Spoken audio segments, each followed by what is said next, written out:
In Psalm 65 and verse number 11, God promises to crown the end of the year with his goodness or his exceeding abundant grace. Therefore, I prophesy, God will exceed your best efforts, surpass your highest expectations, outmatch your greatest intelligence, overthrow your worst enemies, override your biggest problems, and empower you to finish the year strong. In order to understand how to unlock the exceeding abundant grace of God, we should look at the tribe of Benjamin. Benjamin was the 12th son of Jacob. According to Hebrew tradition, the tribe of Benjamin was attached to the Hebrew month of Kislev, which is equivalent to December in our regular calendar.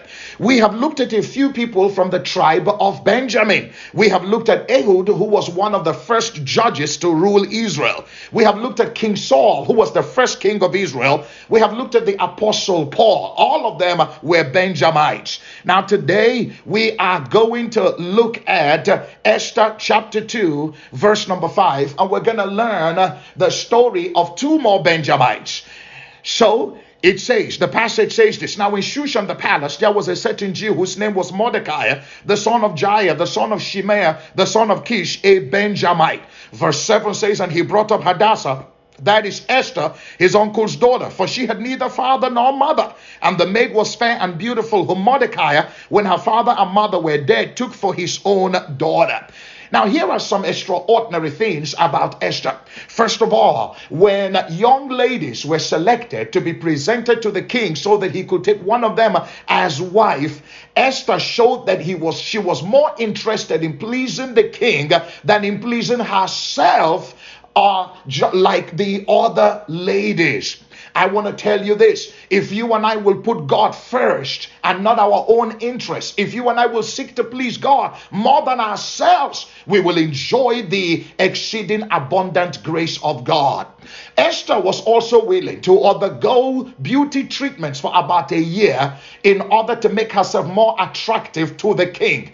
I need you to understand that grace is defined as the divine influence upon the heart and its reflection in our lives. That means that grace begins by working on the inside and shows incredible results and blessings on the outside.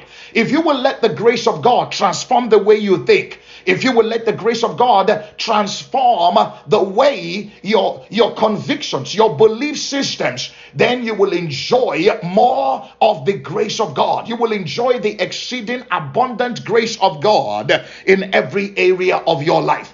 Esther was also not afraid to go meet the king, even when she knew it was too risky, because she wanted to deliver her people, the Jews, from the wicked sentence put upon them by the king as a result of the manipulation of Haman. She took a great risk. If you and I will be courageous, if you and I will be willing to go the extra mile to demonstrate our faith in God, we will enjoy the exceeding abundant grace of God. Mordecai was known for his loyalty. He was loyal to God. He refused to bow to Haman. He was loyal to Esther. He took her up when nobody wanted her. He was also loyal to the king. He exposed two people who wanted to assassinate the king. If you and I will be loyal to God, faithful to God, we will enjoy the exceeding abundant grace of God. 2 Chronicles chapter 16 and verse number 9, it says that the eyes of God search the whole earth, that he may show himself strong in the behalf of those who are loyal to him.